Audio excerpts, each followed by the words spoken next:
মুসাল্লিন কেরাম, আজকে জুমার খুতবায় আলোচ্য বিষয় নবী সাল্লাল্লাহু আলাইহি সাল্লামের সালাত আদায় করার পদ্ধতি, পর্ব 2।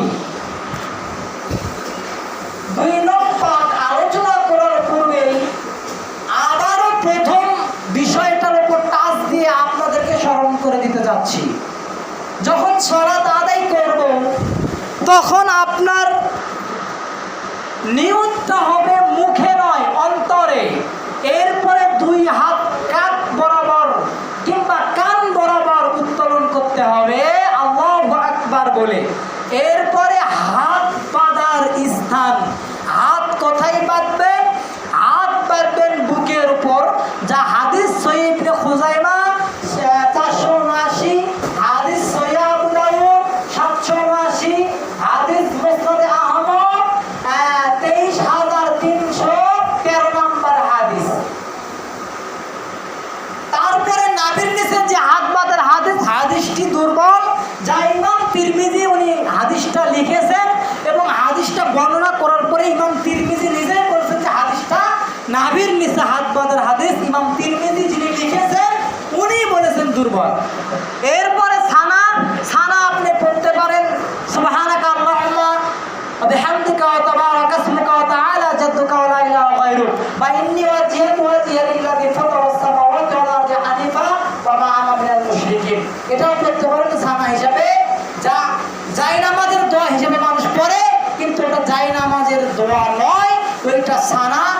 তাছাড়াও আরেকটা মহান ছানা, মহান দোয়া আল্লাহর নবী শিখিয়ে দিয়েছেন কি? আল্লাহুম্মা বাঈদ বাইনি ওয়া বাইনা খাতায়ায়া কামা বা'আদতা বাইনাল মাশরিকি ওয়াল মাগরিব আল্লাহুম্মা নাক্কিনি মিনাল খাতায়া কামা ইউনাক্কা আস-সাওবুল আবিয়াদু মিনাদ দানাস আল্লাহুম্মা গসিল খাতায়ায়া বিল মাই ওয়াস সালজি ওয়াল বারাদ।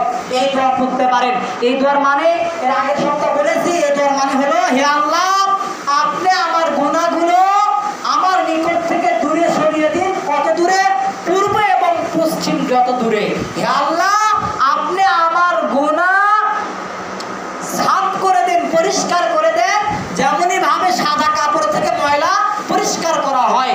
হে আল্লাহ, আপনি আমার গুনাহ দূর করে দেন, আমার গুনাহ পরিষ্কার করে দেন, ধুয়ে দিন। কি দিয়ে? বরফ দ্বারা, পানি দ্বারা, শিশির দ্বারা। এই হলো ছানার অর্থ। এই হলো দোয়ার অর্থ। এই দোয়াগুলো, এই মোনাজাতগুলো আমরা কি করতেছি? সালাতের মাধ্যমে আল্লাহ সুবহানাহু ওয়া তাআলার কাছে করতেছি। এরপরে আউযু বিল্লাহ, বিসমিল্লাহ পড়লাম। এরপরে সূরা ফাতিহা কি করতে হবে? ইমামের সঙ্গে পড়তে হবে, একাকী পড়তে হবে এবং ইমামের সাথে সূরাতুল ফাতিহা পড়তে হবে।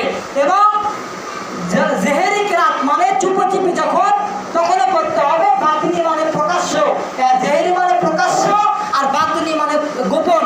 অর্থাৎ মাগরিব, ঈশা এবং ফজরে যখন ইমাম সাহেব পড়ে, ইমাম সাহেবের পিছনে এই সূরাতুল ফাতিহা আমাদেরকে পড়তে হবে। এটা উবাদা ইবনে সামিত সহিহুল বুখারীর হাদিস। এবং জেহেরি, বাতিনি অর্থাৎ জোহর এবং আসরে ইমাম সাহেব যখন মনে পড়ে, তখনও আমাদেরকে সূরাতুল ফাতিহা আমাদেরকে পড়তে হবে। গোপনে মনে পড়তে হবে, একাকীও পড়তে হবে